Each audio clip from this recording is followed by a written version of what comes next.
Hello, everyone, and welcome to the Writers Circle. I'm Judith Lindberg, the director, and I'm so excited to have everyone here today on this very snowy day, at least if you're in the Northeast.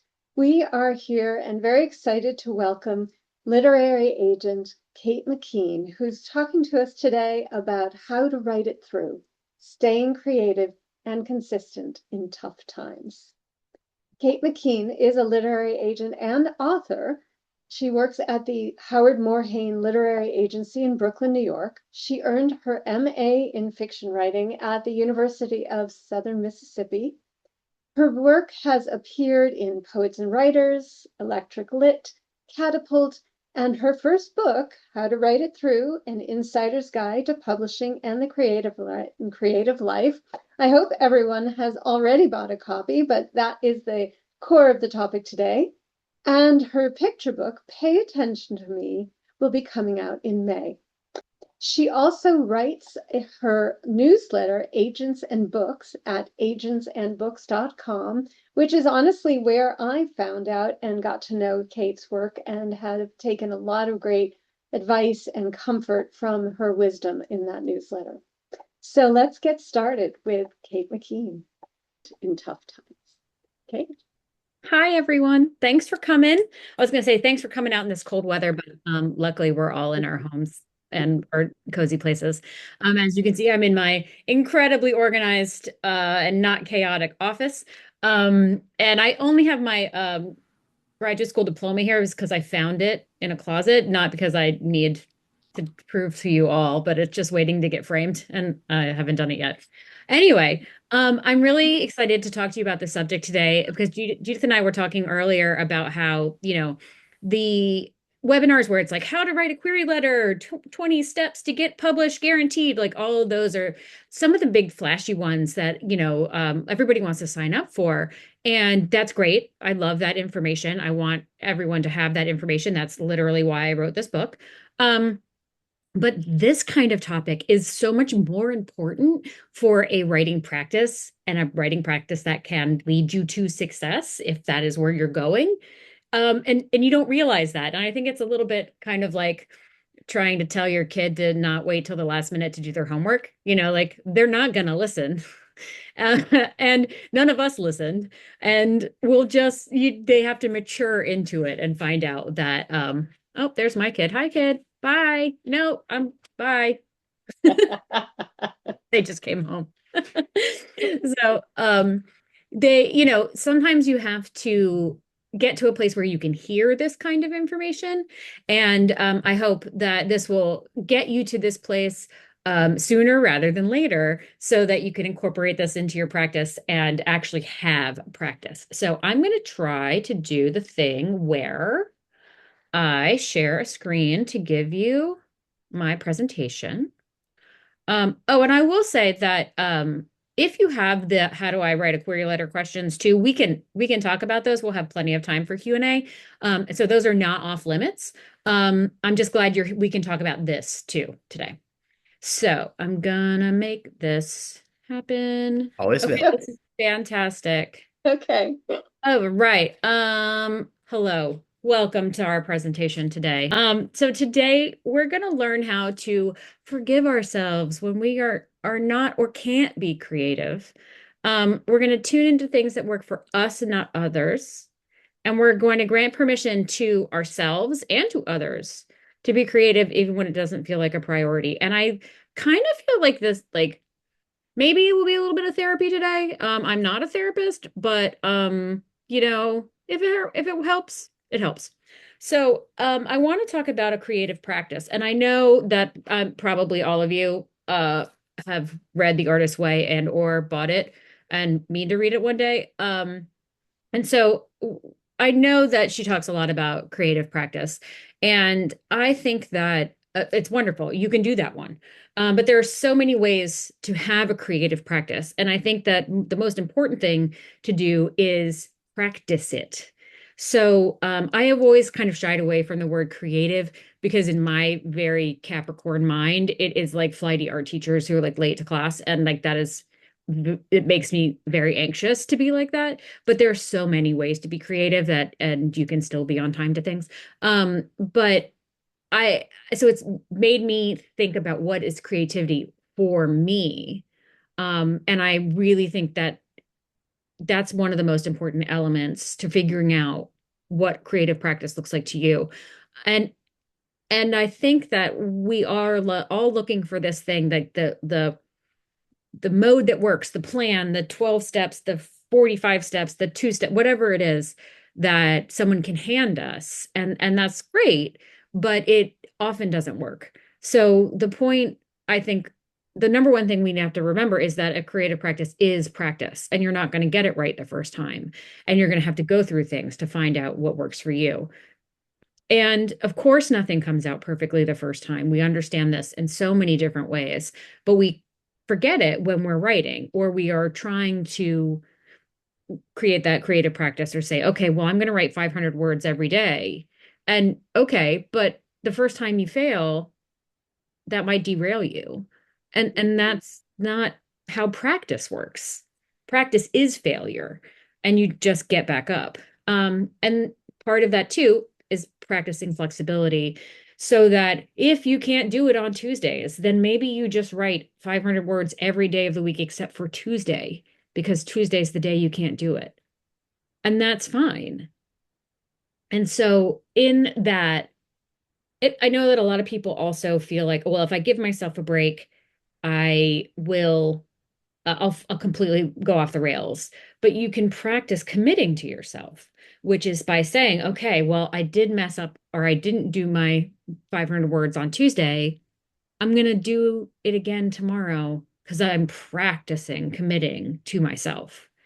And that is part of the practice of all of the practice. Everything is a practice. And this applies to each of the different parts of the writing process. You have to practice planning. What does it look like when you're just musing and idea generating? And what is your practice for drafting? And what is your practice for revising and editing? And so while that feels very overwhelming, you're only in each of those lanes one at a time, more or less. And so you have to figure out what all of those little practices feel like, but you don't have to do it at the start. You only have to plan your practice for drafting when you're drafting. And you can forget about revising. Maybe. I tend to not, but I try. Um, but all of these little practices, you practice at. Let's see how many more times I can say practice today. But so um, we need this creative practice because for some reason we have been sold this idea that writers are natural geniuses or natural artists that just have this innate talent, and every sentence they write comes out perfectly. And that is so far from the truth. But we don't see the process of writing in the same way that we can see the process of other artistic endeavors like sculpting or painting or music. And if you've ever played an instrument, you know for sure that you need to practice. And for some reason, those two things are not the same. Um, those two things are not aligned when we think about the practice of writing. And we just think, well, I know how to write. I've been writing since I was 5 years old. So why can't I just go do this? I've said a million times, and I think I say it in the book. If I learned to run, I guess, when I was, I don't know, 1.5, 1 years old, whatever, but that doesn't mean I can run a marathon. Just the fact that I know how to do the basics of a practice doesn't mean I can go and do the highest form of it instantly. So, as I'm saying here, why do we think that books should come out perfectly the first time we write them? One, that's what it's like, it's sold to us as. And two, revising things is the worst. And so we want to be the natural genius that can just write things and have them be perfect. And because a book, you can't like see the insides of a book when it's handed to you, or you pick it up off the shelf. You don't know it's good until after you've read it. It's a little bit of like, I can hide in here and nobody knows it's good until somebody else tells me it's good. So a lot of people are like, well, I'm just going to write my book and I'm going to send it to an agent and they'll tell me if it's good or not. And that can work, but most of the time, if you don't go through the creative practice and don't go through all the processes of drafting and revising and everything, it's not going to be good. And so we create a creative practice so that we can be better at our craft and art form to get to a place where we find the success we either want or will get, um, because we have honed our craft. So here are some things about what I think, is important to think about when you are talking yourself into creating a creative practice, is to think of it just like surgeons and ice skaters and pianists, and all of us have to practice this thing to do. And if you don't practice it, how are you going to build your skills? It's like you're not going to hit a home run every time you get up to the plate. And no one expects even a professional baseball player to do that. It's normal to get up there and with one or walk to first base. Um, and part of all of this is it's important to realize that you're learning how you write and not how somebody else writes. And so while I can give you tons of tips and tricks, I'm not going to ever say this is the way to do it, because I can only tell you what the way it is to do it for me. And a lot of other people's creative practices make me very, very anxious, and I would never do them. But that's okay, because I can pick and choose from things along the way. And in the space we create for this creative practice is how you develop your voice and your style and your point of view and what you want to talk about. And if you don't have that room, how are you going to do that? Sometimes people don't pay that much attention to their voice and their style. And I think that's okay, because it is the natural thing that comes out of their writing. But you could also look at it for a little while and see, are you doing something specific and do you like it? Are you doing something specific because you think it's the way books are supposed to sound? And can you stop? That having a creative practice gives you that space to think about those things and then decide what you want it to be for your book. Um, and this is the part that I actually need to incorporate in my life more, but that practice can equal play. Because I am very results and procedure focused. I could write something that doesn't get published. I've written many things that have not gotten published.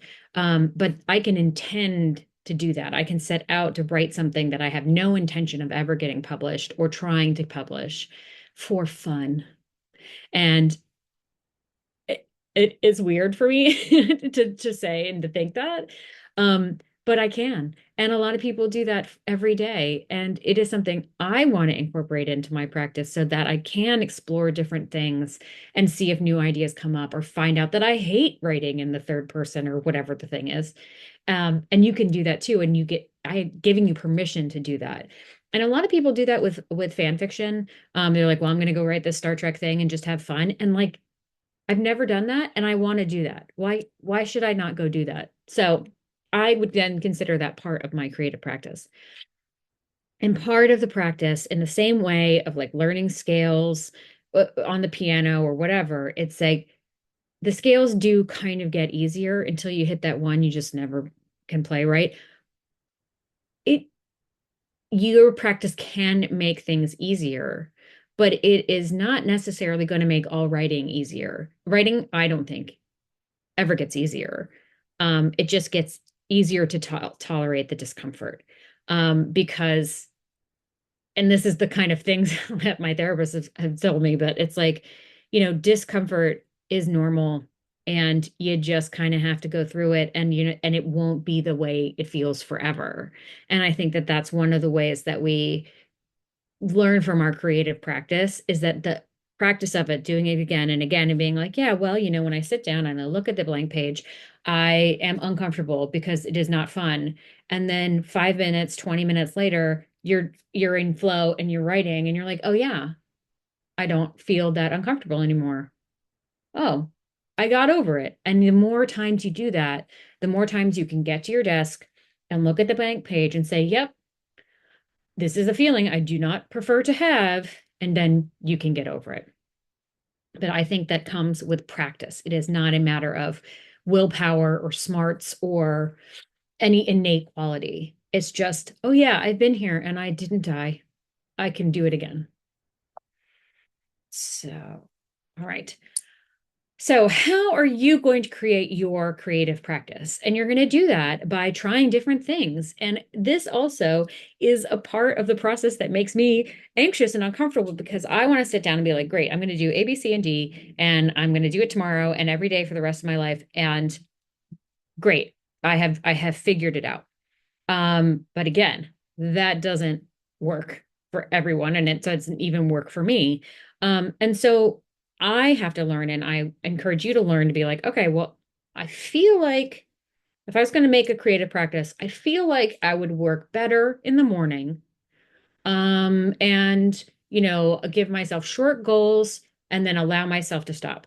And you're like, okay, I know myself. I think that would work for me. And then you go out and try it the next day. And if it doesn't work, maybe you try it for 3 days, something to give yourself some room to see if it really fits. Um, and see if it works. And if you hate getting up in the morning, then don't do it. Try another time.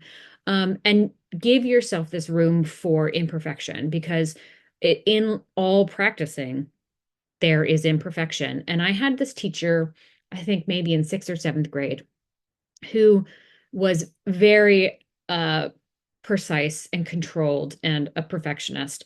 And she would say to us, it's practice doesn't make perfect. Perfect practice makes perfect. And I, even at 12 years old or whatever, was like, this is BS. Because how do you practice perfectly before you have mastered the thing? And it has stuck with me as this like horrible thing a teacher said, who she was a great teacher in other ways. And I want to actively tell you, like, don't think that way. You're gonna mess up, and that's okay. And you should mess up because you're a human and you're not a robot. So along the way, try these things out, give yourself a plan in the way that works best for you. Sometimes rigidity works, sometimes it doesn't.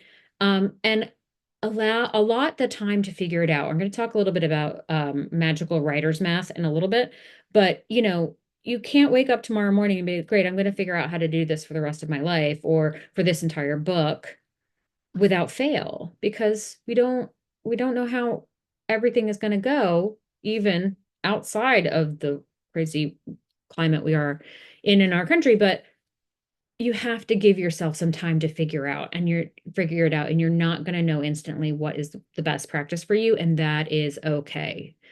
And so what you're looking to do is create something sustainable to get you to your goals. And some people will need to write 40,000 words a week, and some people will need to write 200 words a day. And like whatever it is that you need to do, you are allowed to tailor all of this to your needs without anybody else's input or without anybody else's eyeballs on it, because it is your practice and it doesn't matter what anybody else is doing. It's a very much eyes on your own paper situation. I get this question all the time. Do you have to write every day? And personally, I cannot write every day. I have a day job, like I'm sure most of you do. And I do not have time in my day to sit down and write even, I mean, I might be able to find time to write 200 words or whatever it is, and that would be great, but that rigidity doesn't work for me. And so I have allowed myself to have a creative practice where I do not write every day because I cannot.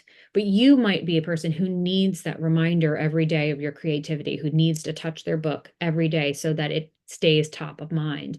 And you are allowed to be that person. But if you cannot be that person, you're also allowed to be that person. And there is a line between telling yourself a story of like, oh, I just have to wait for the muse and all that stuff. If you wait for the muse, it won't come in a consistent enough way that it takes to write a book. And so you're going to have to push yourself out of your comfort zone just a little bit to be like, yes, writing is hard. Yes, writing is uncomfortable. Um, but you need to do it more often than you are. So then you aim for 3 days a week. And those 3 days a week might be challenging to get to. But once you get in there and you do 3 days a week, then maybe in 6 weeks or 6 months, you can do 4 days a week. Just like you building up a muscle, you're still building up this attention span and stamina for the effort that is creativity, because it is effort. It is not this magical fairy dust that sprinkles over your keyboard and plops out a book with no effort. And so all of this practice adds up, and pushing yourself a little bit out of your comfort zone all the time without rigidity that makes you reject the creativity is how you build the muscle to do it to your greatest extent, to your most productive, your most sustainable productivity, I would say. Okay. Now, this one I had to learn really was a hard lesson, especially when my kid was young. Um, but I had to allow myself to be selfish with my creative practice. And we're all different points in our life. We might have a lot of caregiving duties, we might not, but you are allowed to change your life in a way that facilitates your creativity. And even if you're never going to publish a book, even if you never get an agent, even if you write the first 50 pages of 700 books, you're still allowed to do that for the rest of your life, and no one can say that you can't. And I know all of our experiences and circumstances are different, but you are still allowed to take whatever time you reasonably can out of your day to write, even if nothing greater happens than you writing a thing on your laptop. And to do that, I'm also giving you permission to like not do the laundry, or you can vacuum another day, or you can have grilled cheese for dinner, or whatever it is, the thing that you think you have to do. And this comes especially in times in our life when we are heavy caregivers. Um, you're allowed. You're absolutely allowed. You know personally where the line is of the things you can, the balls you can drop and the things you can't. But I promise you there are more balls you can drop. You can buy more socks instead of doing some laundry. If you can, my go-to low effort dinner is breakfast for dinner. You're like, yep, I can make some scrambled eggs. This is great. And I don't have to think about it. And it's the not thinking about it that provides more relief to me than the effort it takes to make things, because it takes more time to plan the things than it does to actually do the work. And in that way, too, if you are the primary caregiver in your family and you carry all the things in your brain, you are allowed to take those things out of your brain and delegate the competence. Like, my kid is perfectly reasonable, is perfectly able to pack their lunch in the morning, and I could do it. And I sometimes they are not doing it on my schedule, but it gets done and it's fine. And there's a vegetable in it and everybody wins. And my husband and I are 50-50 caregivers in our house. And I do not worry what he's going to make for dinner when it's his night to make dinner. And it's usually tacos. And I'm like, great, guess what? I love tacos. Great, we're having tacos. I do not have to micromanage any of that, because I trust the people in my house to do the things that I know they can do. And I wasn't there. So especially as an early parent, I was not there. And it took practice. And it took actually dedicating myself to my creative practice to see those things. Um, so I'll get into it in a minute, but like, I had to leave the house to write one of the novels I wrote that never got published. Um, because when my kid was little, because if I heard somebody needed something, I would jump up and do it. And I had to physically leave the house. I went to a coffee shop and my novel got done, and my kid was always dressed and at school on time. And no, the house didn't burn down and everything was fine. And I could let go of these things because I trusted the people in my life to do them, even if they were not the way I wanted to. And that was where I had to do my own work. So I encourage you to do that if that's the thing you need to spend some time on. But I also, and this is what I deal with more now, is that I can say no to things that, even if I want to do them, that would get in the way of my creative practice. And that was a hard lesson for me to learn, because I wanted to do things. I wanted to go to the conferences. I wanted to sign up for the things. I wanted to go on the field trip. And I had to make have trade-offs to be like, well, I can go to do this one, but then the next time I have to do this. And that was okay. And no one is like waiting for my cupcakes at the bake sale. Like another person will do it, especially on very low stakes things. And I give you permission to say no to things you don't want to do. You don't have to go to that thing. You don't have to volunteer to lead that thing if it will cost you more than you want to give from your creative practice. And again, you know where the limits are. You know where you cannot drop a ball if somebody needs you in a specific way, that is one of your priorities, but you can put your creative practice right under that priority and give it that care and attention and time and prominence in your life that you might not have given yourself permission to do because it is important to you and it can be important to you and nobody else has to agree with you. It's just yours. So here is what works for me. A schedule.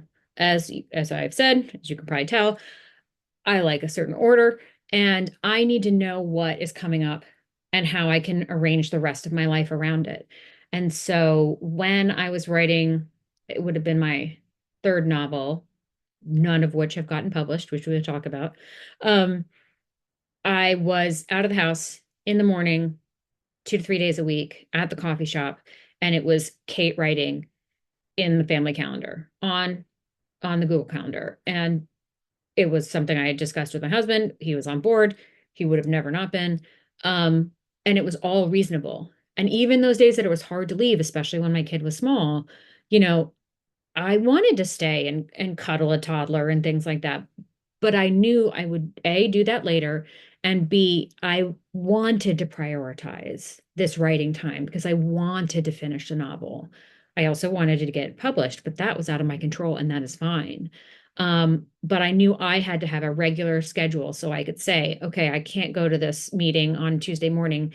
I'm I'm able to schedule it later because I'm going to prioritize writing. The other thing that works for me is a plan and outline, which is not a surprise. But I spend a good deal amount of time for most of the things I write, outlining, straight up outlines. Sometimes it's in Excel, sometimes it's just paragraphs or a list. Sometimes it's a big piece of paper with lots of scribbles on it. Whatever that project needs, I need a roadmap for what I'm going to write so that when I sit down, I can say, oh, okay, on Tuesday, I was at this scene and I got all the way through it.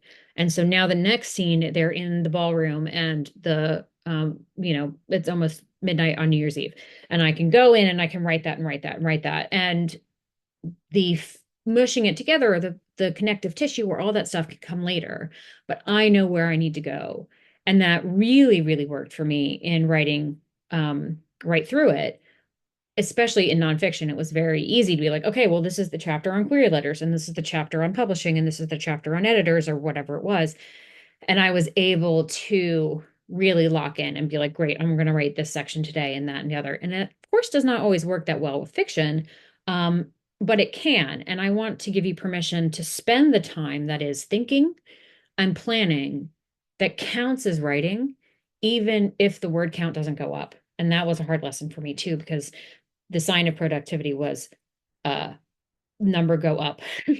And the number doesn't go up when you're just like doodling and be like, well, what if the power goes out before midnight on New Year's Eve and ballroom is blah blah blah, whatever it is. Like you have to kind of iterate and think about what's going to happen. I will say that I have a new project I'm working on, fiction, and at the suggestion of my writers group, I am pantsing it, which means I am not outlining. I do not know what's going to happen, and I'm just going to write it by the seat of my pants. And I don't know that I like it yet, but I am having fun, and I'm practicing worrying about the editing and stuff later to see how this goes. And this is the flexibility of my creative practice, that I'm going to still have my schedule, but I'm not necessarily going to plan and outline this one. And I'm going to see how it goes. And I bet you there's a point halfway through and we're like, you know what, this is working, but now I think I know where I want to go and I can spend 2 weeks outlining and then go from there. And that flexibility will keep me productive in a way that is both nurturing and exciting and fun, and also gets me where I want to go. And so part of that too, it's like I have a goal. I want to finish a book in a certain period of time. Sometimes I have an idea, and sometimes it's like this year.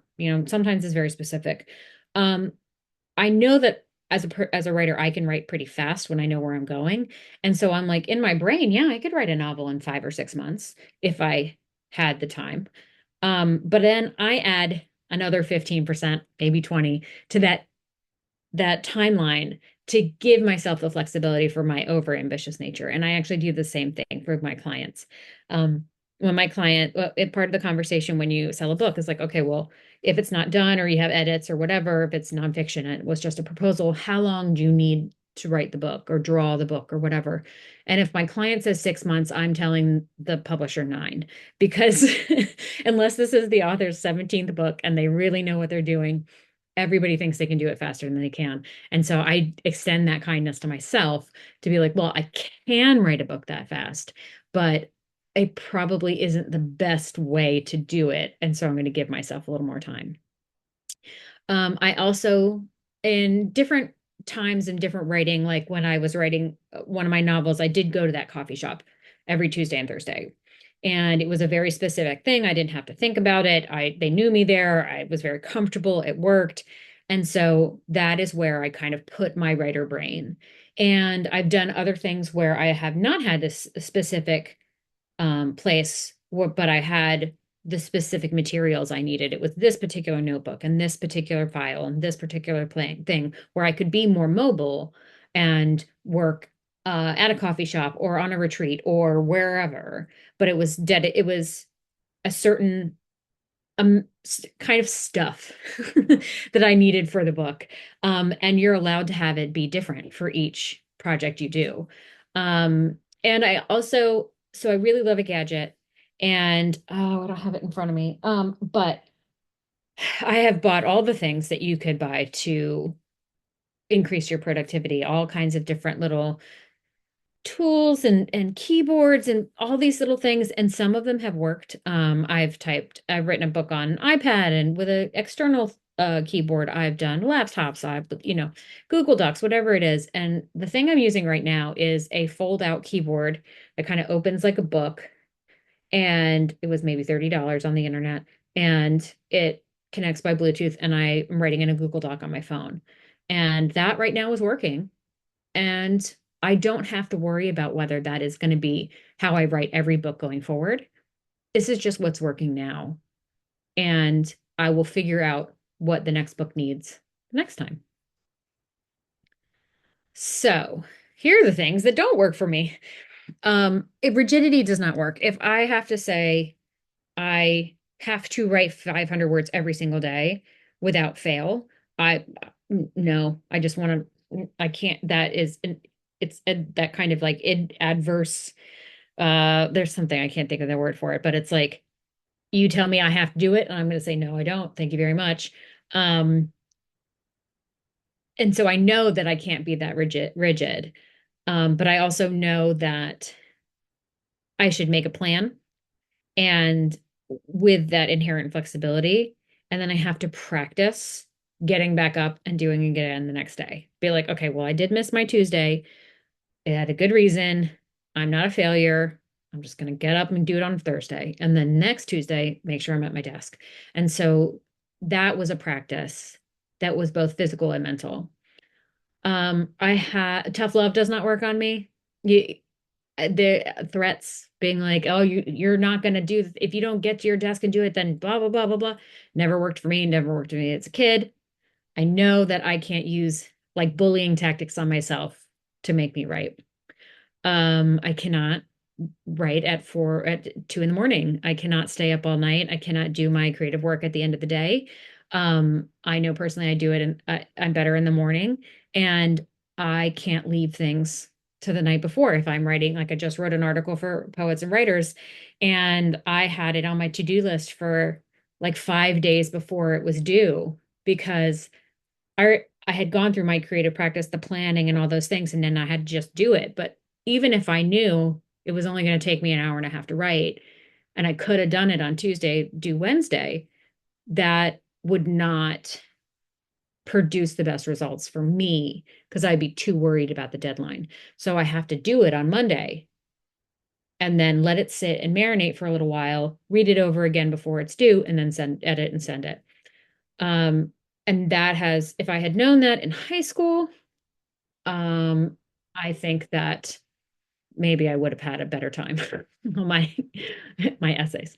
Um, Another thing that does not work for me is preciousness. If I can't have like well, I have to have this tea and light this candle and do this playlist and all those things. I have to practice and have a practice that allows me more flexibility than that. And if you need the ritual to remind yourself you're in that creative mode, then I think that is great. But I can't do that because if I feel like I can only write if I can smell this one candle, then if I'm in a situation where I cannot use the candle, then I can't write. And I don't have a lifestyle that would make that work. So don't use those things as crutches to say, well, I can't write. I'm not at home. I don't have my tea and my candle and all these things because you're just setting yourself up to only having this very narrow window of opportunity to write when maybe you could write 500 words while you're sitting and waiting for X or Y or Z to happen in the way, at the doctor's office or wherever you are, where you cannot light the candle. Um, and so, as I said, writing every day doesn't work for me. Um, I feel fine about that. And there are other people who need that rigidity to remind themselves to be creative every day. I don't. And it doesn't work for me. And that's great. And I know that about myself. And you can find out the answer to that yourself too. So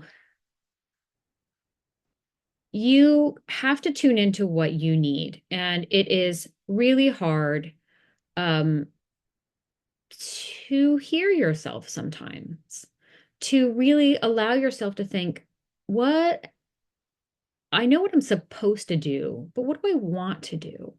And that can be hard.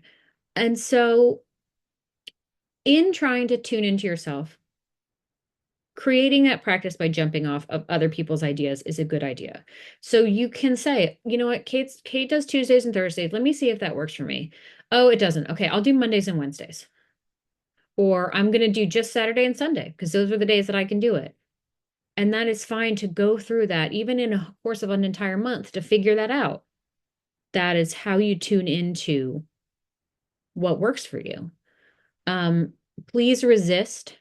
Even if I come out in a year and say on my newsletter, this is the one and truly only creativity process that you can have. No one, don't, especially give your money to people with who give you a guaranteed plan. You can get the artist way from the library, but their guaranteed plan is not guaranteed for you. And you're not going to adopt somebody else's practice for yourself seamlessly. They don't know you. They don't know what your life requires. They don't know what triggers you to get scared of writing or scared of creativity, or then what opens the door and invites you in.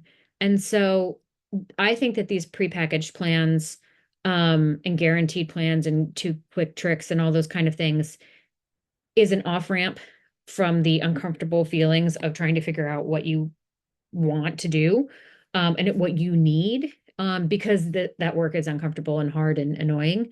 And so if you can just, oh, great, I'll just do this plan. I don't have to worry about this. I don't have to look inside myself and figure out why I'm uncomfortable with X or Y or Z. And that's why they're appealing. And so you can start there.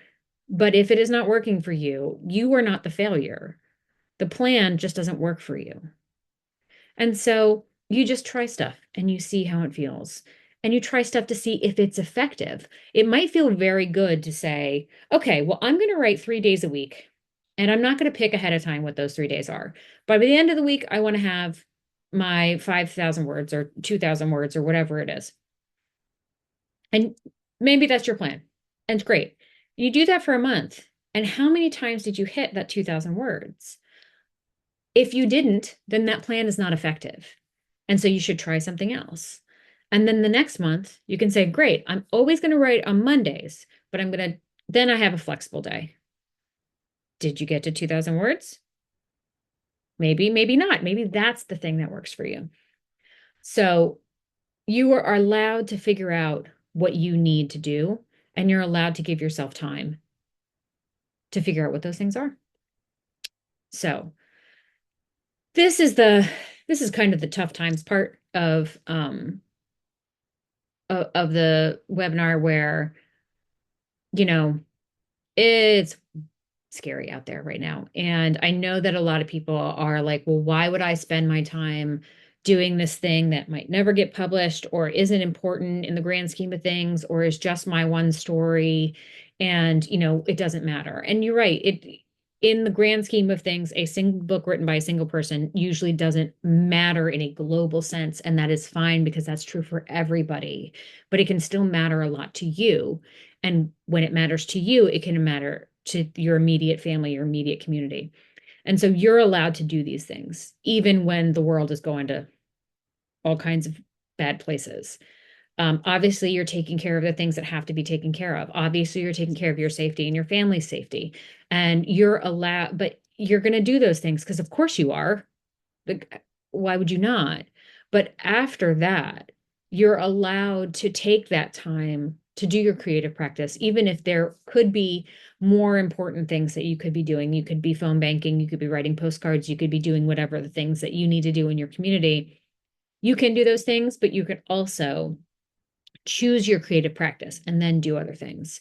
Because it's not your job alone to save the world. You are not the only person who can write a postcard or call your representatives or all those kind of things or whatever the part of you that wants to use your time and skills in the world to change the world.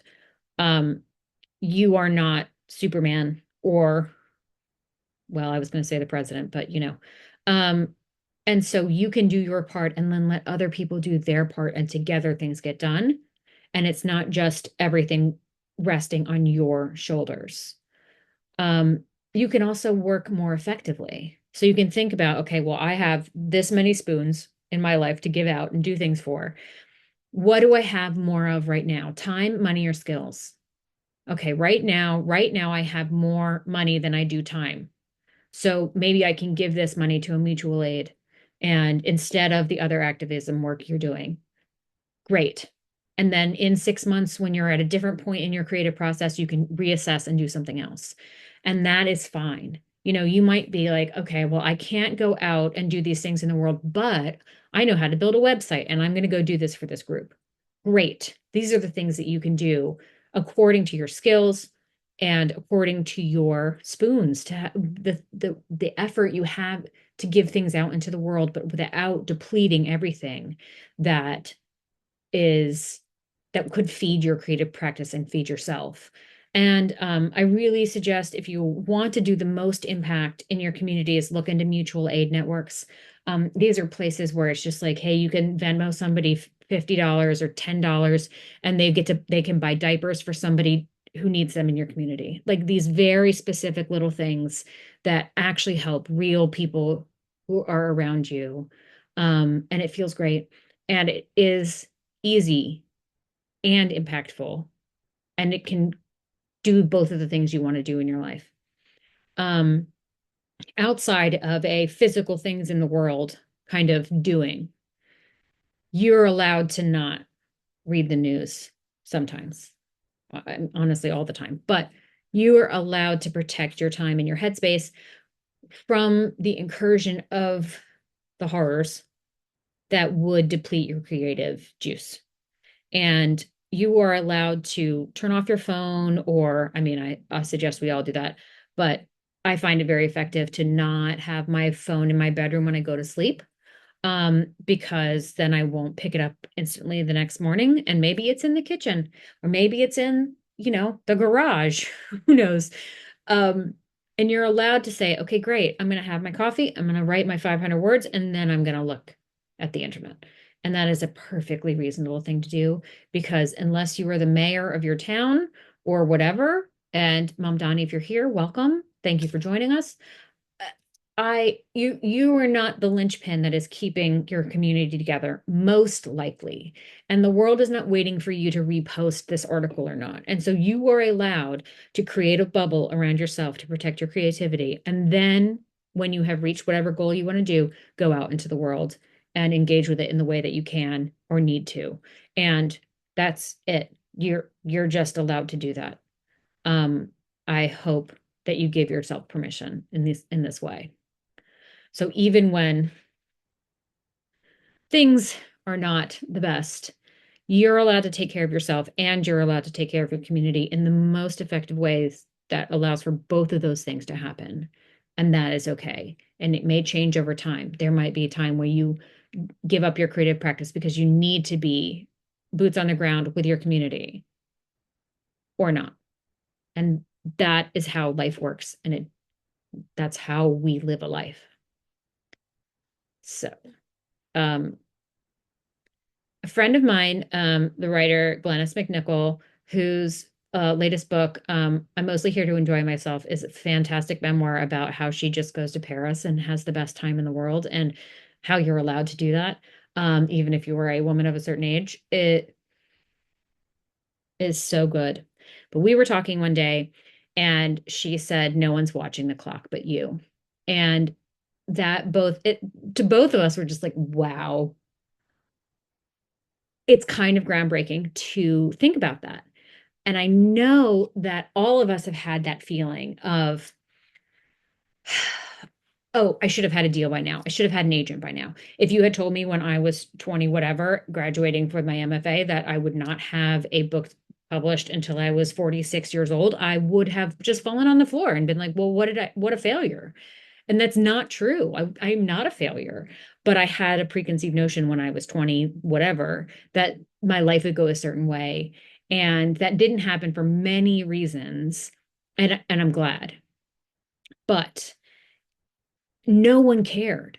Like no one in the history of the world has ever thought, gee, I thought Kate McKean would have a book deal by now. No one ever in the world ever thought that but me. And that's good because couldn't learn that until I was 46. But like, I hope you can think about how like your timeline is it's just your timeline and it is not in relation to anybody else. You are not too old to write or publish a book. It is not too late. You're not behind anybody else. You shouldn't write faster to get a thing done because if that isn't your process, that's fine. That's normal. You are not behind. It's not a race against anybody else. And this is a really hard thing to learn, especially if you're in a community of writers and like things are happening to other people that you want to happen to you. And I recently had many conversations with a client who's like, well, all my friends have books out and then they got deals and like I want to do this. And I said, I want you to do I want this for you too, but we're not there yet. And what someone else is doing has nothing to do with what we're going to do here today. And again, eyes on your own paper. And it's hard to understand that. It's hard to remember that day to day. But like somebody else's path is not your path. And that is normal. And no one is looking at the calendar and being like, wow, oh, so and so isn't done with their book yet. Hmm. Gee, that's interesting. No one's doing it. No one is thinking about you. And that's that thing that, we worried about in high school. Oh no, I have a pimple. Oh no, no one is looking. No one cares. And we were not in a place to hear that when we were in high school. And we still might need to learn that now, but no one is watching the clock but you. And I hope that you can go away with that comfort and kind of relief. So, um, right. Number one thing that we all do, of course, is procrastinate. And all of us have probably cleaned our entire bathroom instead of write. And, or we have said, oh, 5 more minutes, or oh, I will definitely do that tomorrow, oh, or I can't today because, oh my gosh, the stressful thing happened, blah, blah, blah. We've all been there. We've probably procrastinated our entire lives. And I think the important thing to look for when we are procrastinating is what we really need. And most of the time when we're procrastinating, it's because we're looking for some kind of exit ramp. We're looking for some kind of way to diffuse the uncomfortableness of whatever we're avoiding doing. And sometimes we need a thing that we haven't given ourselves, and then we can just go do it. Because a lot of procrastination for me comes from I'm just actually tired, where I actually need actual rest before I can continue with whatever task I have. And if I give myself permission to rest, I'm doubly productive the next day. And I stop berating myself for quote unquote procrastinating when what I'm doing is tuning into a need where sometimes I need sleep, sometimes I need a snack, sometimes I need to call a friend and be like, wow, this is the worst. Why do we do this? Sometimes I need encouragement where I will text my writers group and be like, hello, is anybody how's everybody doing today? I am not doing great. What about you? And then we can have a little either commiseration or encouragement or whatever it is. And sometimes you have to ask for those things that you need, and asking for things is really hard. But one of the signs of procrastination for me is that I need something I haven't given myself. And as soon as I give it to myself, I can get back to work or get back on the horse. Um, Sometimes it's something I want. Sometimes it's feeding anxiety of like, okay, well, how can I dedicate myself to this book when I don't know if I'll ever get it published? I, yes, I have written 7 books and only 2 have been published, and that's fine. And I'm going to keep writing them, and they may or may not get published. But what if that feeling is making me procrastinate? Then I need to sit with that feeling and think about that for a few minutes or the entire creativity session so that I can acknowledge it and say, okay, yep, I wish I knew the future of this project. I wish I knew that I wish I had a crystal ball that said that it would get published. And so I don't have that. So what do I do next? Do I crumble into dust, or do I take a break, or do I get a snack, or whatever it is? And it can be different than a want versus a need. I sometimes need the sleep, but sometimes I just want the camaraderie, the validation, a cheerleader. I wish I wish I could write faster sometimes, or I wish that I was like done with these things, done with my to-do list so that I could do something else. But when those feelings are causing procrastination, the fix for that for me is acknowledging the feelings, talking about it with somebody, maybe writing, journaling, whatever the thing is. And then I can get on to the next part. And that could mean calling it a day, not doing any writing, getting on the horse the next time. It could be journaling for 10 minutes until that feeling passes and then getting back to it. Even if I've only given myself 30 minutes, it's still better to write for 20 minutes with a 10-minute, quote unquote procrastination setting than it is to ignore those feelings and click around the internet and then beat myself up for not writing for 30 minutes when I could have just been like, yeah, you know what? Today is a harder day than most. Okay, acknowledging that feeling and getting on with it. Um, some of the things you can do to help get through these feelings or avoid the triggers you have for that trigger procrastination is, you know what? You can air your grievances on the internet or whatever it is. I'm sure there's somebody out there in a space that you frequent who may be in the same position to say, yep, I also am having a hard day today. This is the worst. Why do we write? You can text a friend, you can ask for help, you can practice getting vulnerable, even if it's uncomfortable, even just a little bit, so that you can build the muscle to avoid this kind of procrastination. Um, and then the next time you're like, oh yeah, I remember I felt this way. I texted my good friend. They gave me a funny joke and a funny gif, and then I felt better and I could get back to work. Sometimes it's that easy. Sometimes it's not. um, you could just lie down and take a nap. You can just take your writing time and take a nap if you really, really need it. Um, and you can give yourself an off ramp of whatever your to-do list was for that creative practice and like go write Star Trek fan fiction if you want. You're allowed to do it. You're allowed to feed your creativity in those ways. Um, and it still is part of the practice and part of what will propel you forward, even if you did not increase the word count on your project that day. And I think the biggest thing to remember and what I really focused on in the book and kind of why I wrote right through it is that we all feel this way. I say that the most common question I answer for my clients is this normal? And the answer is almost always yes, because the experience of writing a book is so varied and it is not one path that most of the things you come across are normal. In terms of yes, somebody else has felt this way. Yes, this has happened to somebody else. Yes, this is a thing that could happen in your writing life.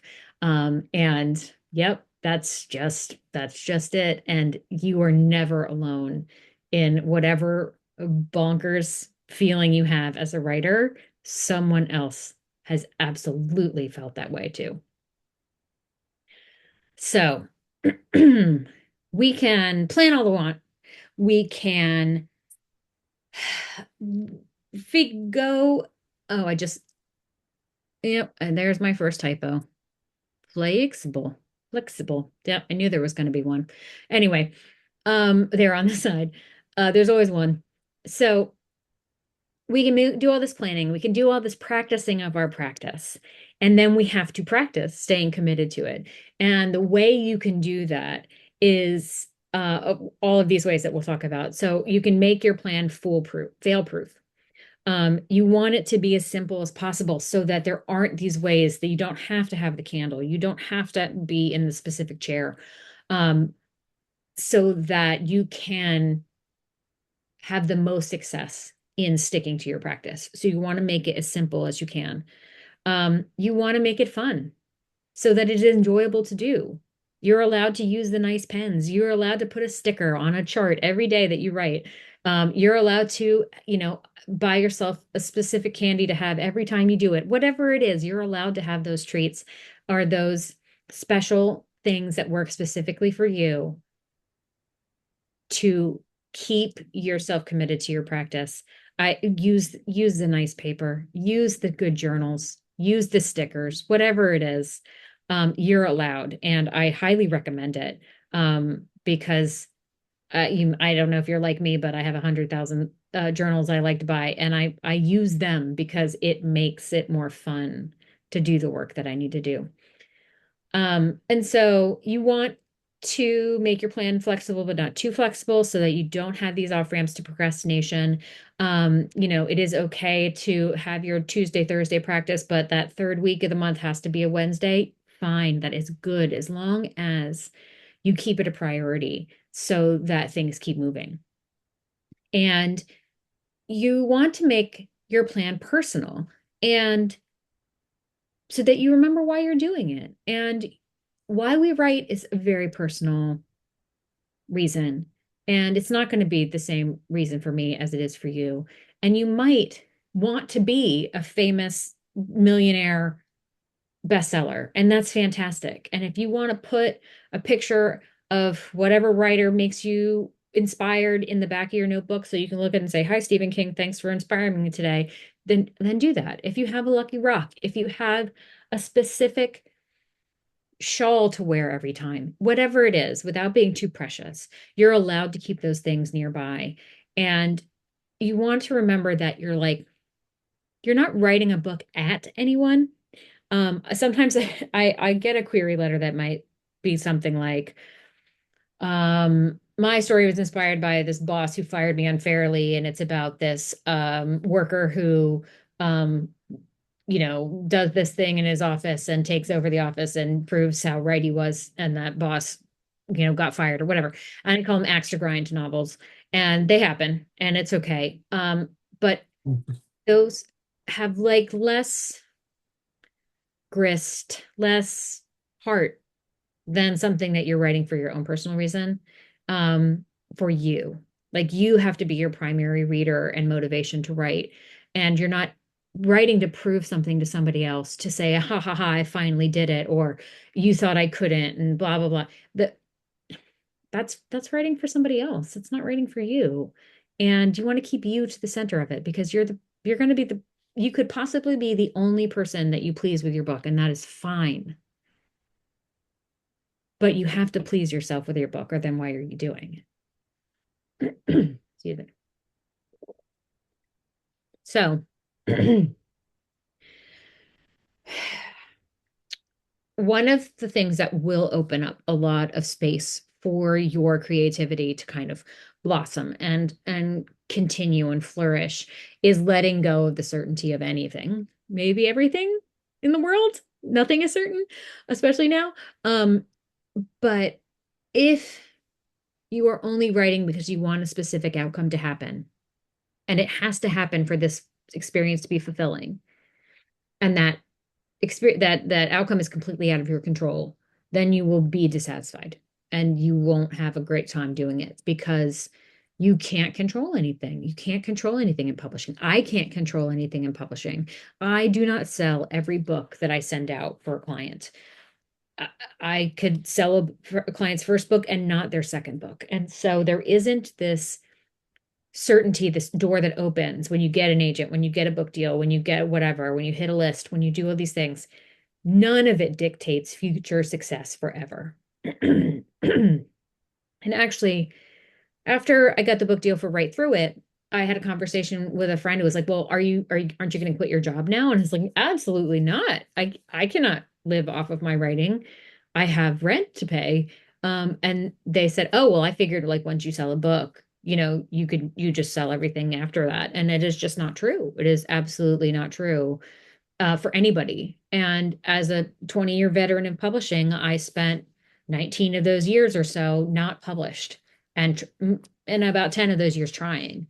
And that is just the way it goes. And so if you are writing because this one book has to get published so that everything is validated or everything was worth it, then you will be disappointed. I wrote 7 books.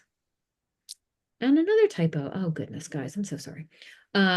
Before Right Through It got published. And you you I could have self-published. I didn't want to. This is all fine. But if the thing that is out of your control is the only thing that makes it worth it to you, then I would think about that for a long time and see if there isn't another reason you're doing this and whether that's the right reason. Um, and I also talked to a lot of writers who are like, okay, well, give me the steps. And I'm like, I wish I had them. I wish that there was this one path that got everybody published. And if you do them all correctly, if you do them all right, then you will get published. And that isn't true. And I see a lot of questions like on threads or on Instagram where it's like, okay, well, how do I get published? It's like the most basic question. I'm like, most of the time the answer is like, I'm not sure. It depends. It's different for everybody. And so you have to make sure you aren't thinking, okay, I'm going to do everything right. I'm going to do everything Kate says. I'm going to do everything that everybody says, and then I will absolutely get published. And it is just not, it's not true. And that's okay. It's not fun, but that's okay. It's true for everybody. At least we're all in the same boat.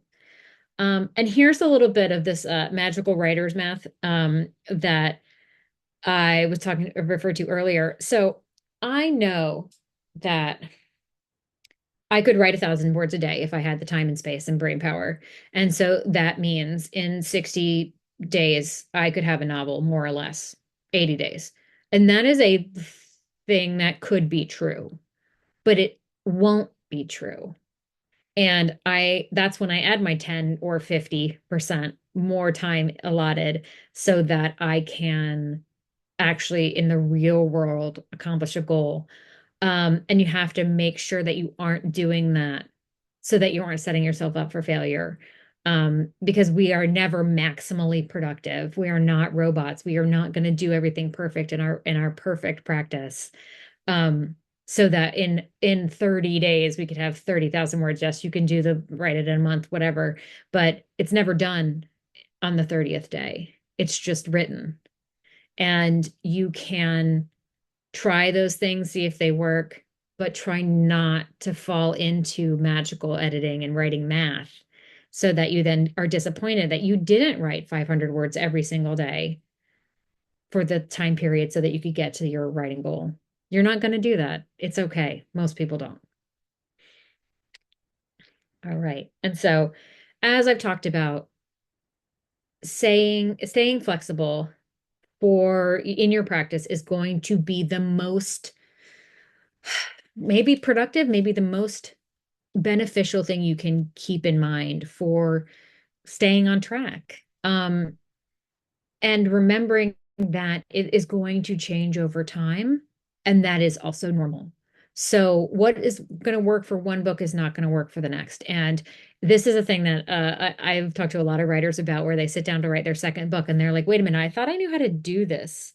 Why do I feel like a beginner? Why am I scared by this blank page? And like every single writer I've ever talked to when they're writing their next one, whether it's being published or not, is had that same experience. And so that is normal. And so then when you have finished a project and you're setting down to do another one, you may have to relearn your creative practice so that you can figure out what this book needs. And you're not behind, you're not unskilled. It is literally a different project that is going to need different things.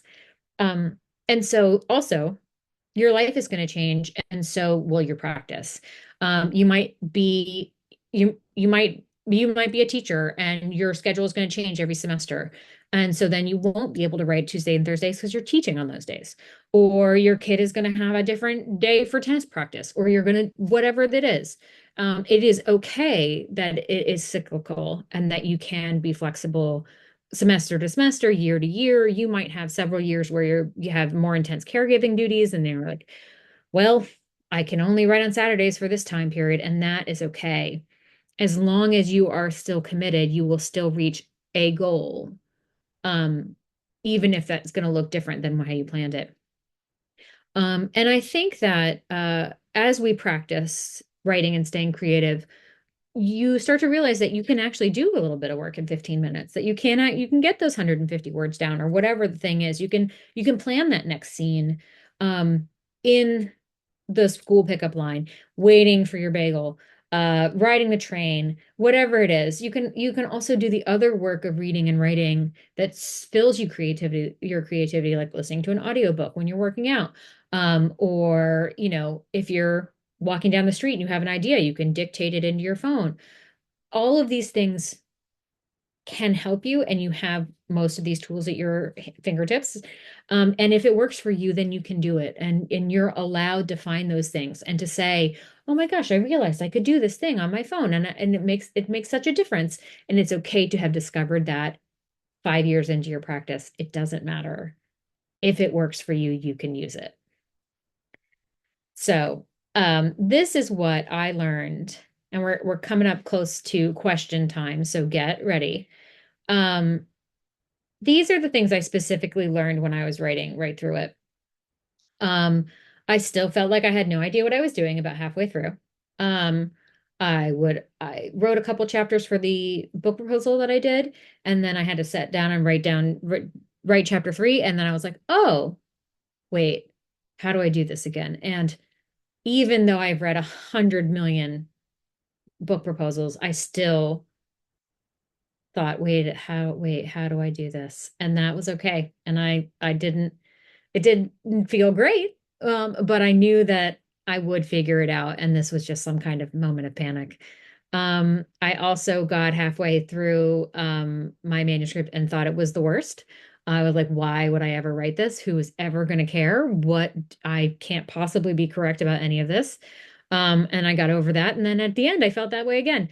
And it felt very normal to me too, in what I was talking to other writers and editors about the process. And I finally got over that. But having that kind of cyclicalness of liking and disliking your work is normal and was mostly just anxiety and not an actual reflection of the quality of my work. Um, I also needed an extension from my editor and he needed more time. And I asked for it and got it because I knew the publishing schedule was built in with a little extra time. And I could actually have used more time, but too much time would have led to more needless tinkering. And there was a point where I just needed to like do what I could do and get it off my desk and give it to my editor.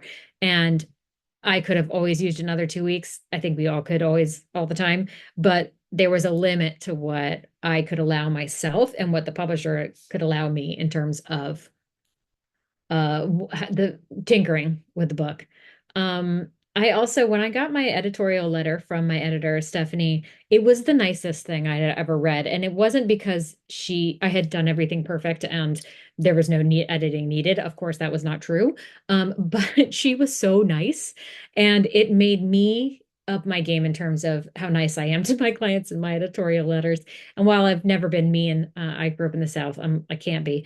But I realized as a writer, I needed a little more cheerleading from my editor. And when I am in the editorial role as an agent, I can give my writers more of that. And I didn't really know it until I was in that seat. And so I learned a little bit about being an agent as being a writer and being in that chair. And so I found that to be very valuable and helpful.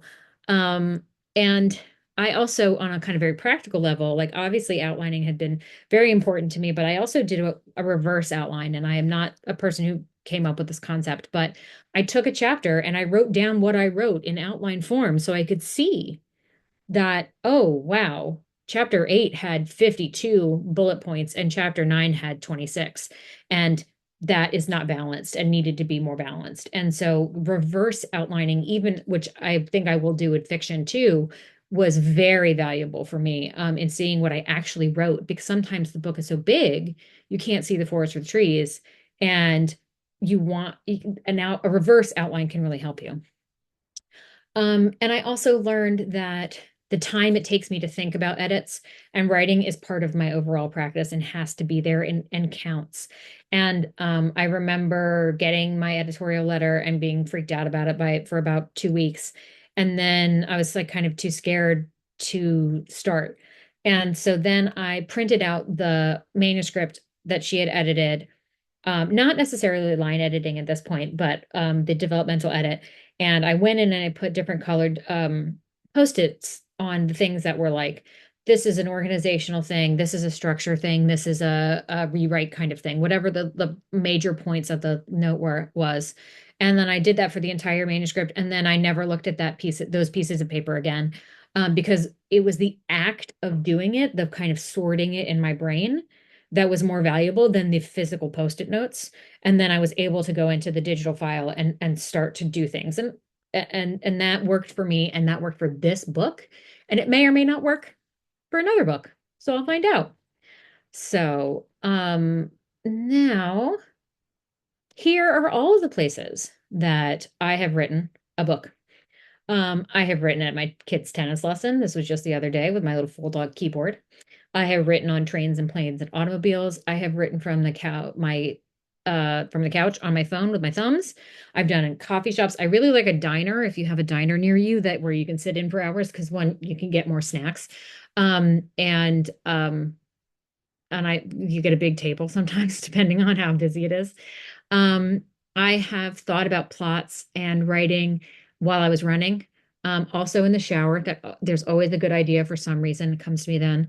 I have also really had breakthroughs with work by just staring at the wall. I needed some kind of space and time to let the ideas shift and sift themselves out. I've had success writing at a desk that's in the corner of my bedroom and also in a dedicated office where I am now. I've written on vacation, I've written on retreats. And one of my favorite things to do is if I'm on a work trip or something, and I've done it just kind of getting out of town too, by going to the blandest Hampton Inn or Holiday Inn Express or whatever it is in Nowheresville and written in hotel rooms. Um, Go to the grocery store, get snacks, whatever I need, and not leave for 2 days. And there's so little around me that I have to do. It's not my room. It's not, my socks aren't there to be folded. Like it is a blank space that allows me to have focus on my work. And if you have the opportunity just to do that, even in your own city, I highly recommend it. So in the using these creative practices, as Judith said earlier, these are the two books I've written that have gotten published. There are many more that didn't. Um, I write about 3 to 5,000 words a week for my newsletter, and I track that because I like to track the numbers, but also reminds me of how productive I actually am, on top of whatever time I have for creative writing. And it'll vary week to week. Um, and outside of my two book deals for Pay Attention to Me, my picture book, and Write Through It, the nonfiction book, I've written three picture books. I have three novels in the drawer, a YA novel, a middle grade novel, and an adult novel. And then two nonfiction books, including Write Through It. And that's all the stuff in my drawer, like tucked away. And I feel great about that in terms of both what has been published and what hasn't. And it's not that I think that, yeah, sure, I would have loved book deals for some of the other books, and some of them weren't ready for it, and some of them weren't good ideas, and all of these things are true. But I have actually done the writing after many years of not. And I feel good about what I have produced, even if only two of these things are going to be out on a shelf. And that's okay because I still did the work. I'm still proud of the work. Um, and I proved to myself that could do it. And so then I'll just do it again. And I know that a lot of writers get really anxious about the fact that like they may not publish the first book they write. And they're like, I'm going to spend all this time and all this effort and it's not going to get published. Like, why bother?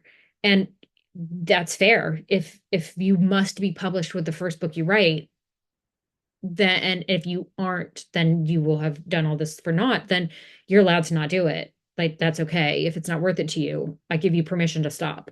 And if that permission and the idea of stopping makes you mad, like it did for me, that is a sign that you should keep going. But if it's a relief, that then maybe this is not the art form for you, and that is okay. But you might get a book deal and then not publish the next one. And you have to again like let go of that certainty. So I am not mad about whatever book I tried to sell and it didn't get published. It is a thing that was out of my control. And I'll just sit down and write another one because as a published author now, I want to do it again. And the way to do it again is to write another book. And the way to write another book is to dedicate myself to my creative practice as best I can. And so that is my presentation. And I want to thank you all for listening to me yap at you for 72 minutes, as the counter told me. I have to just say, there's so much that you said, especially about the whole self-doubt and the I call it deconstructing that reverse outlining. It all of those experiences of like I hate my book, halfway through, I hate it at the end. All of that is so familiar. So thank you for sharing those very candid truths. And I really think that because we write in isolation and we're just here at our little computers and that it's not a communal activity, we don't know. We don't know that other people feel that way. And part of what I even set out to do in the book and in my newsletter is to vocalize how normal all these things are. Because Exactly. guess what? Everybody has had every feeling you've ever had as a writer. Every single Well, I am turning my view to gallery. So if anyone wants to just wave their hand, or you can, oh, here we've got Cynthia and then Sophia after that. So Cynthia, you want to just speak your question? Where are you? There you are. Now that you're a published writer, do you like being both a writer and an agent the same? How do you feel about the changes in the publishing industry as a writer and as an agent, positive and negatives? I really like being a published author. It's fantastic. It is the thing I wanted since I was 8 years old. It was a dream come true. I love the feeling of it. I don't mind this the promotional work that you have to do, I have to then balance it with my duties as an agent. And it has brought into relief the things I like the best about both worlds and given me permission to like stop doing the things I don't want to do in both worlds. And it's made because it has added things to my plate. I've had to be really choosy about what I spend my time on. And but I'm also a veteran agent. I've been an agent for 20 years about, and so I have the flexibility and the freedom to say, oh, okay, I'm not going to do that anymore. I don't have to, and I can still pay the rent or whatever it is. And so I feel very lucky that these things have happened to me at this point in my life and my career, because I would have absolutely not had this hindsight and maturity at 20. None of us would have, and I really would have messed it up. But I feel lucky and great that it worked out for me in this way. And being in this chair and the writer's chair has given me a good perspective on what I need to give my clients, and what it feels like for my clients. Where, like we were talking earlier, there's no more reviews anymore. There's no more book reviews basically. And so where are these reviews coming? And as an as a writer, I can feel that a little bit more than I was just as an agent. So, you know, I don't know that it changed my perspective on the writing, the publishing industry as a whole, except for it gave me a little bit of a different view. Um, and it actually gave me more appreciation for my marketing and publicity team, because there's a lot of talk about how publishers don't market or promote anymore, and that I think that is not true. It's just different. And now that I have done it, I can better explain it to my clients. That's hugely useful. Thank you. I see Rosie has their hand up, but Sophia, you waved at me when we first popped on, so go for that, and then we'll go to Rosie. I was wondering if you could explain the concept of the reverse outline more. Like, what do you mean by bullet points? Like, how does that translate to fiction? Sure. An outline can take any shape you want. Like it can be that like A, 1, 2, 3, B, 1, 2, 3, or whatever physical format it looks for you. In how I plan to use it for fiction is that I'll say chapter 1, and then I'll say, oh, it's the car accident scene. And I might list a couple of key things that happen in that scene where it's like the killer is revealed and the blah blah blah and the blah blah blah. And then I'll go through and say, okay, what's the next scene? And I'll write a shorthand for what I know of that scene. And I might say, oh, this is when you say the town's name is Bayville, and then next time you say it's something different, so that I can remember where different parts are introduced. And so it really will be just it's a shorthand of what's on the page. And it will only make sense to me. It's not supposed to make sense to anybody else. And that's built into why, like that's its function and form. So that when I can look at it, and if I see, okay, chapter 1 has 18 bullets, but chapter 2 has 4, do I want it to be that way?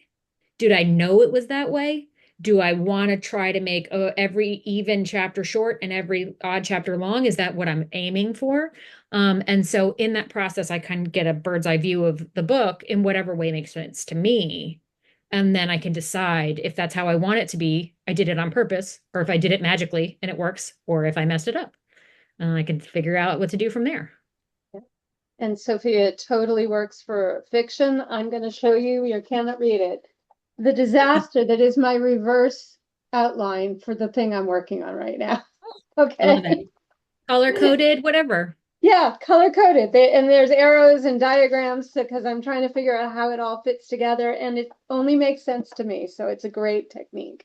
And I found sometimes like I will literally get my kids' craft paper and like a big sheet of paper. I've used cardboard, I've used wrapping paper, like anything, because my brain needs to have things spatially so that I can see it in whatever way.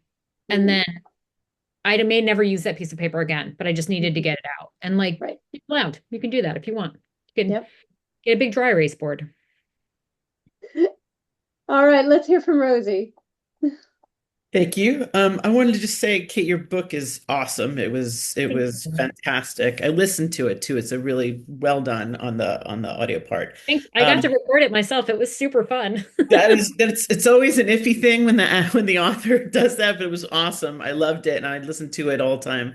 And I really appreciate the very clear and honest, real world advice that you gave, especially on agent timing and expectations and reality.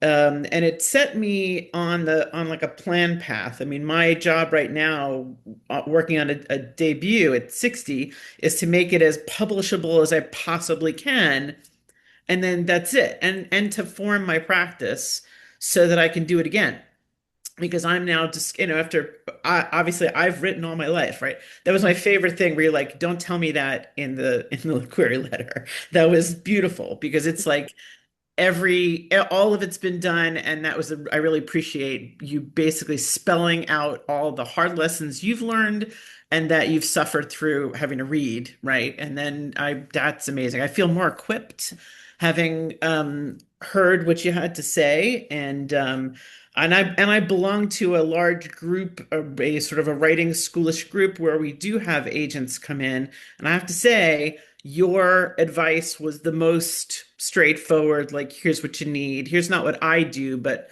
here's what you need. So I really appreciate that. And Thank that's you. Thanks. I love your Great. review. everybody buy it. Everybody read it. It's amazing. Go write it out on Amazon or Yeah. Bookshop, or Goodreads. Bookshop doesn't have Right. reviews. I think I Put it did, on but if I didn't, Goodreads I will. Yes, too. yes. Authors really need that. Thank you. Since there's nowhere else to get a review. Adrian, would you like to share your question? Sure. Thanks for your time today. It was really interesting. I'm just wondering, I had a couple of questions, but is there a reason why you opted not to self-publish your other books? Yeah, I didn't want to. I wouldn't want to do the work. I don't have time to do the self-publishing work. Um, I'm not an expert in self-publishing. I would have had to learn it more or less from scratch, like everybody else. I have a little of familiarity with it, but I don't know how to do it. I would have had to invest a lot of money in it when I was first starting out and writing. Actually, my picture book. This is the first project I queried. I queried my agent. I have an agent. I did the whole thing. I queried him 7, 8, 9 years ago on this project, and it's coming out next in May. And like it was a very long road that I go into in the book. And I I wanted to be in Barnes and Noble. I wanted to be in my local bookstores, and I you can't do that with self-publishing. And I know I couldn't do that with self-publishing. And the genres I was working in are also not conducive to self-publishing because picture books don't do well in self-publishing and middle grade novels don't do well in self-publishing. And those were some of the first books I was doing. I did actually write a book that's in a drawer that was a little bit like right through it that was very specific about craft books like sewing, knitting, quilting, that kind of thing. Because in my early career, I did a lot of that work and I had very specific advice for people writing in that. And I did think about self-publishing that, but I wrote it a little late in the life cycle of that genre, and YouTube kind of decimated it. And so it wasn't going to be worth my time to try and self-publish it to give people that information when they weren't going to be able to sell those books. So I shelved it. But yeah, that's why I didn't self-publish. No, that makes a Okay, lot of great, sense. thanks. I think the idea of a topical book that has a very clear marketable audience that you can somehow get to, that's a great way to self-publish. But if you're writing fiction, it's hard enough to get an audience if you have a big five publisher behind you. Yeah, makes a lot of sense to me. Thank Ginny, you. Hi, I'm Ginny. I have a comment and a question. My comment is thank you. Everything you said was extremely helpful. I wanted to draw attention to the fact that you considered a fan fiction as part of the creative writing process. And that's something that younger me would have it would have helped me if I had heard that 30 years ago. And it's something that only in my 30s and 40s I've been able to look at and be like, oh wow, that actually helped me. So thank you as a professional mentioning that. My question is, you gave so much good advice on, oh, Dimitri says hi. You gave so much good advice on self-care and ways to keep yourself going, even when it's tough. I'm wondering if you have any specific for those of us who are in the query waters right now. Send it out and let it go, Mhm. because it is like literally nothing you can do. You cannot, light the candles and build the altar and all the things to make it And I've done that too. yeah. That's And what I also was thinking. it was funny because somebody on Threads, Threads, it's an interesting place, but my algorithm shows me lots of publishing questions because I answer them and I like to answer questions. And someone was like, has anybody else experienced that this week there are just like no rejections coming in? Like my query manager is dead. Nobody is responding. And I was like, yeah, everybody in New York and New Jersey is on vacation this week or dealing with childcare because kids are off of school. And like, that's why you did not get a response this week from an agent, because we had to deal with our children if we had them, and so, or we were lucky enough to go to the Dominican Republic, which is where I went. But that is why. And other parts of the country don't have this week off. And so, so it's sometimes it's like that's as deep as it goes in the query world. That's why you're not getting the answer, not because I'm sitting here being like, how can I torture the writers today? Like, no, I was just on vacation with my family. That's great. Yes, people Thank forget that you. publishing people are human and have lives. Yeah. Janet, you have a thought. Yes, thank you. And thank you, Kate. This has been, um, it feels supportive, it feels eye-opening. The many things that you've been through, I'm sure we can all relate to at some point, and now we have tools to work on that. I have a question. You've worked with publishing, you kind of know the world, you've been there. What was your process, or a quick insight into how you found an agent? I sent 4 query letters. Sorry. So I will say that I sent 4. I if I had any privilege and head start in publishing, I think it was in my knowledge of query letters because I had read 5 billion of them by that point.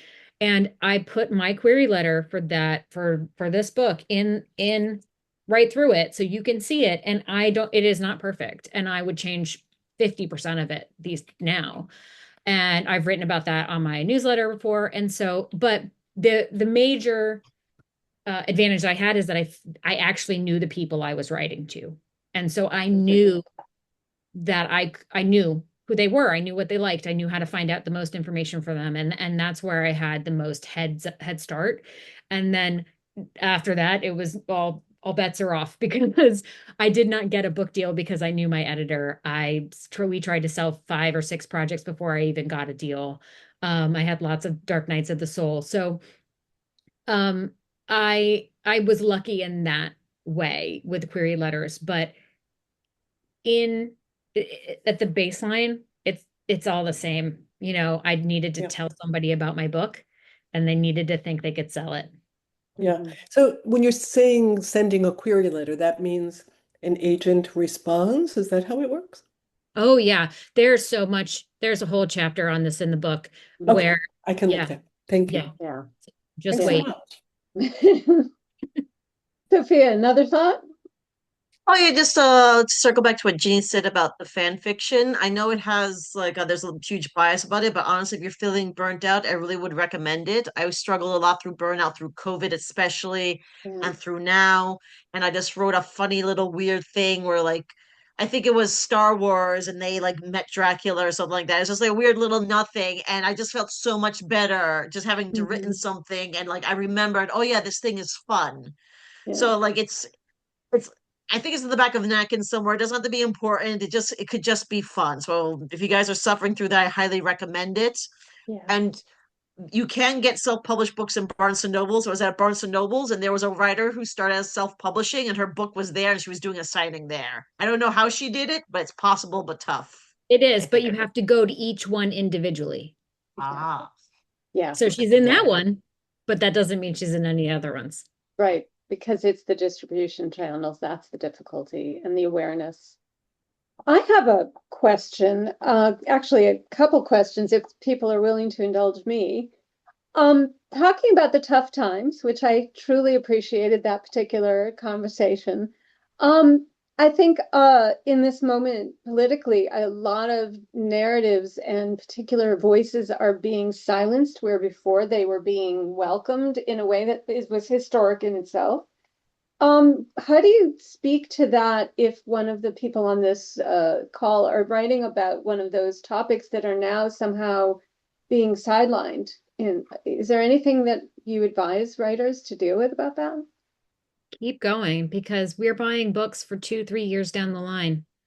And I hope to not have these problems for very much longer, as much as we can handle that. And there's a couple of like there's real and actual things that are happening, and they're actually happening more in children's books than they are adult books, where it's, communities are pressuring libraries to only have certain kinds of books and to take things off the shelves. And that's a real thing. And when things are taken off the shelf, then libraries are not buying them. And then when they're not buying them, then the publishers aren't making money. And there was an article a couple of weeks ago where there were some agents who were saying, oh, I've been told I can't buy this queer book because the libraries won't buy it.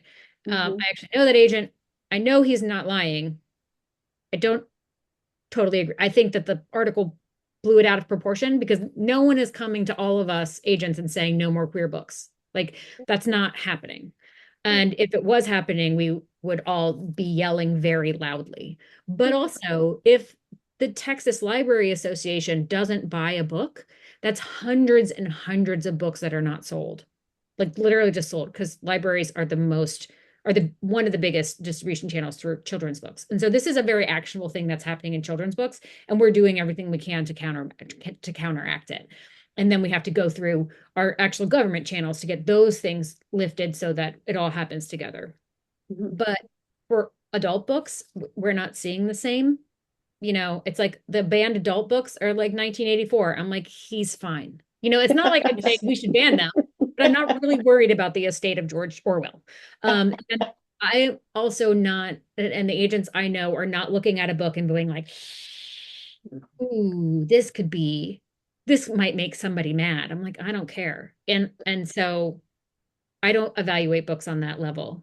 I personally do not do a lot of political books, but mostly like political satire, because I don't want a book about a fake frontal Marumph. Like I don't want that. I'm not going to read that. But I do a lot of books by and for trans people, and those are political inherently. But that's where I want to put my effort and not into like political satire. That's the thing I don't like. Good. I'm glad to hear that that's the attitude. I hope it's across the board. Yeah. The other question I have is particularly unique times for creatives and in all fields because of AI. So as writers, I mean, I'm a big fan of human authored work, but in the marketplace where AI is becoming increasingly available, how do you encourage writers to continue with their human authored work to counter that? And do you feel that that's going to have an impact on the future of publishing or anything creative, honestly? It's my suggestion to not use it. Good. Period. Some people use it for things that are not generative. It like puts their dentist appointment in their calendar or whatever. Oh, okay. Sure. I would not use Grammarly. These, where you can copy and paste your stuff into this thing. It'll tell you where your commas are wrong. I kind of don't care. Like at the agent level, like I'm not judging you on your commas. If I can read it and there's a typo every once in a while, like, yay, welcome to the club. How many typos did you see in my presentation? I am dyslexic. It happens. I don't care. That's why we have human proofreaders and copy editors. So you don't have to worry about that if that's the way you want to use it. If you're using it for idea generation, please do not do that. Use your own brain, but I am not, and so there's that part. In book publishing contracts now, we are putting in clauses that say both the publisher and the author agree that they are not using AI to generate content. And if you can't say that, then you cannot sign that contract. Or if you do and they find out you did, then you're in breach of your contract and you have to give all the money back. And the publishers are saying they're hedging just a little bit. They're not saying we'll never use AI. They're saying we will not use it for generative purposes, which means like creating content, the cover, hopefully the audio narrator when we get that in. It's that kind of thing. If the publisher wants to use AI outside of the environmental issues with it, that puts all of their books, like the titles and the metadata, not the book content, in a machine that says, tell me all the books that are set in Maine so that we can make a promotion that's like, go to Maine, here's all these books. Fine. I would love it if it did that. I would be happy. And so the contracts say like they can do those kind of things, but as far as we can get them to say, we won't use it and you won't use it, we agree. That's where we're going. So if you're using it, you may be in violation of a contract in that way. If you're using it to schedule your dentist appointment, I don't really care. I think that's a good answer. And we do live in very interesting times in all of these Unfortunately. aspects. Yes, it's true. Unfortunately. It's exhausting. So any last questions or comments anyone wants to provide before I do my last little things? I have to say, Kate, this was great. And your candor and honesty about every aspect of the process and the idea of self-care for writers, because I think, it's a lot of the reasons we write is for self-care, and at least in the beginning. And yet, eventually we get caught up and it becomes a reason we need self-care. So I think that this idea of just being kind, but giving yourself parameters and goals that you can meet and not being too hard on yourself along the way and remembering why you're doing it is a huge aspect of this. I love the idea of fan fiction. This used to be fun. It should be fun. But why are we torturing ourselves except that it should be fun and creative, even though that is a word I know you don't love. I do like it. Now I'm like, I used to shy away from it, and now it's my little thing. Cynthia did say, asked in the chat though that Pro Writing Aid and Grammarly you would avoid to use for grammar purposes.